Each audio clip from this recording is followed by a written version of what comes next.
The Tudor Black Bay Harrods is the most Rolex watch from the shielded collection. Because it's part of the Rolex group, because it's green, and because it's exclusive. Obviously, a watch that you can't get. You have to put your name on a list and wait up to 1 year. And then, when you got a call, the first thing you have to do is book a ticket, fly to London, get to Harrods next to Hyde Park, pay the watch, get back to the airport, and done. 20 hours later, you are home. And feels like mission impossible to me. But is it worth the hassle to get through these steps and finally get a Black Bay Harrods? Well, let's see. The unavailability game is at its peak. People are waiting with their money in their pockets without the possibility to buy what they really want. And today it is the case. And it feels like this phenomenon is replicated in many industries. I personally had to wait 1 month to have the possibility to buy my smartphone, and then 3 months on the waiting list to buy my Canon EOS R7. Anyway, the good thing is that if you already like the quality of my videos, with this R7 purchase, everything will look even better. Now I am proposing you to go through the first 3 negative points about this Black Bay Harrods and then finish this video on a positive note.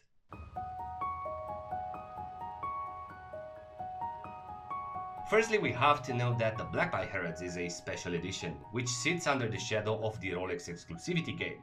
This watch has a green bezel, which relates to the Crown brand, but also to the desired iconic Kermit model. And for this you have to book an appointment or email for a reservation and wait in average up to 6 or 8 months, sometimes even 12 months to be called. And then once they announce you have only 1 week to collect it physically from the store. Sadly, it cannot be posted. And as I mentioned, you will have to travel in person to London to Harrods. If you are from Europe, you will pay £3,090 and then grab your Harrods exclusive Black Bay.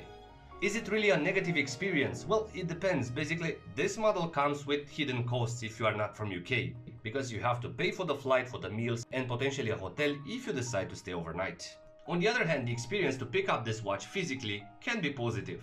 It tells a story and qualifies it as a good experience or a great memory. I always question the simplicity of the Black Bay line. In my opinion, the Black Bays have wide areas with unfilled details and elements, leaving the case surroundings too simple and undecorated, which sends me to the idea that looks like an unfinished product, a basic product made in a rush or a minimum viable product. And that is why I call the Black Bays as McDonald's, mainly products made in a way to be built and served in a few minutes. And then we should not forget that this was supposed to be a vintage-inspired watch, tailored after the first Rolex and Tudor Submariners. And then the GMT model as well should have been tailored after the GMT Master, the Pussy Galore model.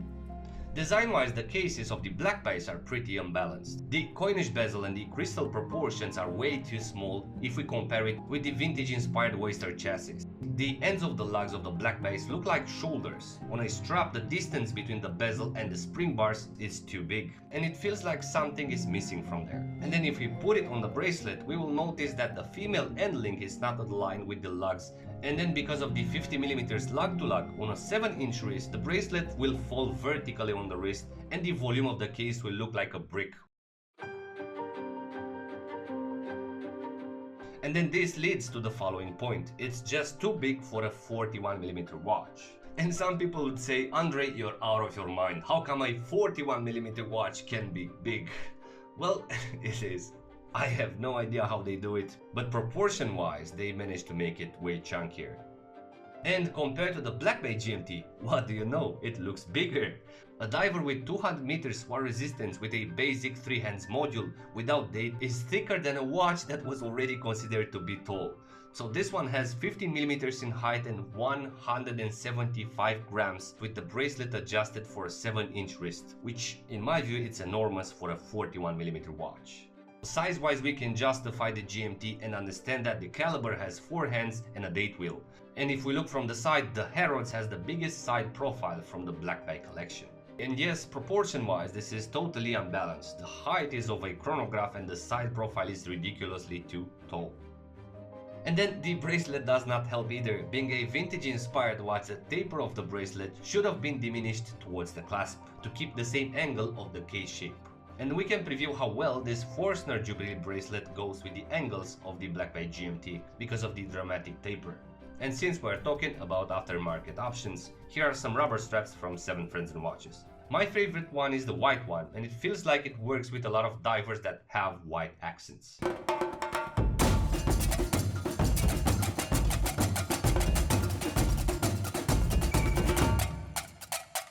with details, design-wise I noticed that the Black Bay GMT offers a superior comfort because the oyster case has a chamfer on the inferior part which allows the wrist to be more flexible, where on the Harrods the vertical facet will keep the same angle until it meets the case back.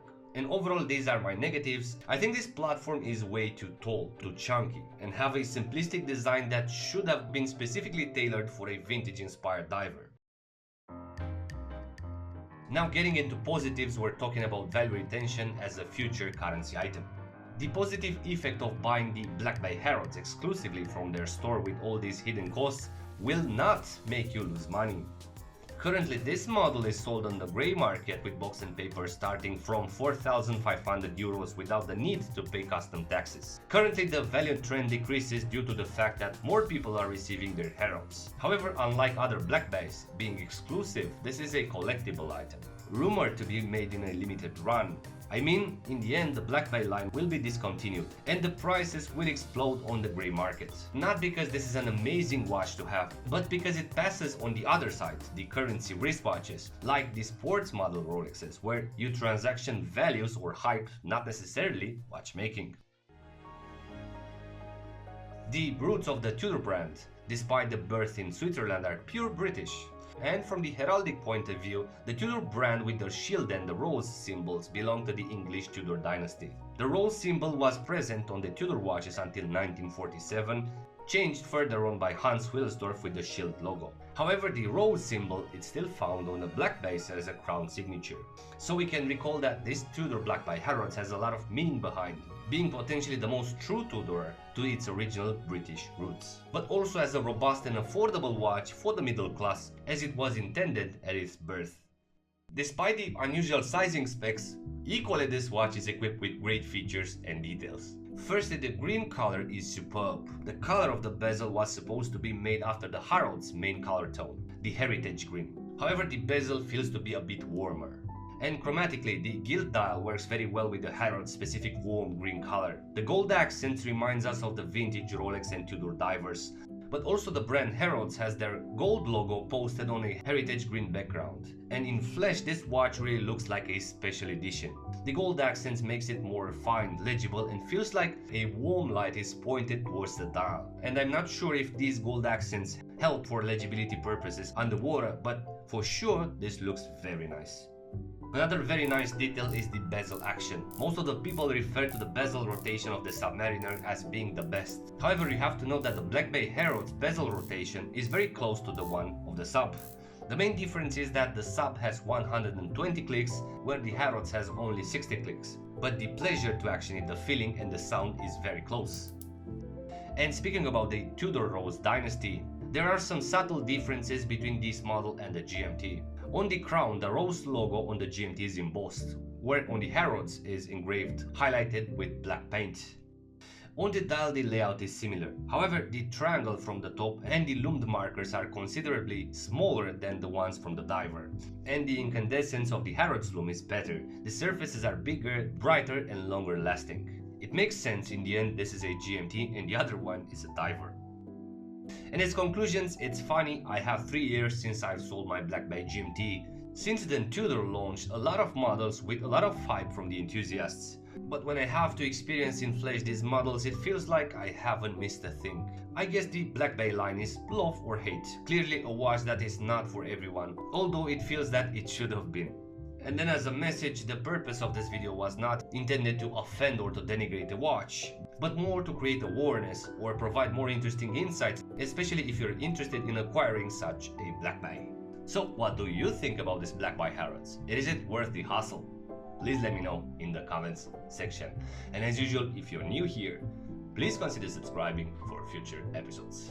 Thank you very much, thanks for watching, and until next time, be brave, stay safe.